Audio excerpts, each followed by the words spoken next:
একটু যদি ধরেন মুখ মুখ চুপচাপ করে একটু চুপচাপ করে একটা যদি ছবি পোস্ট করি, তাহলে সবাই বলে যে কী ব্যাপার, কী হয়েছে? কেউ কমেন্ট করে তোমার দেখে খুব দুঃখী মনে হয়, তোমার মনের মধ্যে একটা গভীর কষ্ট আছে। আচ্ছা ভাই শোনেন, ছবি ক্যামেরা যখন সামনে ধরি, ধর অনেক সময় দেখা যায় যে যেরকম চাই ওইভাবে এক্সপ্রেশনটা দিতে পারি না, ঠিক আছে? এমনি হাসলে মনে হয় দাঁতগুলা কেমন মুজি দেখা যাচ্ছে, আবার বেশি গোমরা করে থাকলেও মানে মনে হয় গম্ভীর হয়ে আসি।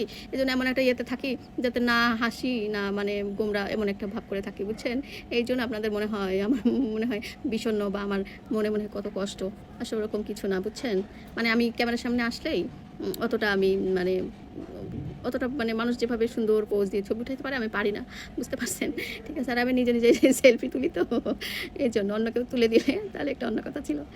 তো ওরকম কিছু না, এমনি আমি একটু ভাব নিই যে এরকম একটু বিষণ্ণ, মানে আমি একটা গম্ভীর মানুষ, ঠিক আছে? একটা ইন্টেলেকচুয়াল ভাব নেই, আর কিছু না, বুঝছেন? যদিও ওই ইন্টেলেকচুয়াল ভাব নিতে যে আপনাদের মনে হয় আমি বিষণ্ণ, মনে গভীর কষ্ট লুকায় রাখছি, ঠিক আছে? ওরকম কিছু না ভাই, আলহামদুলিল্লাহ অনেক ভালো আছি, আল্লাহ ভালো রাখছে, ঠিক আছে? আপনারা দোয়া করবেন, আপনারাও সবাই ভালো থাকবেন।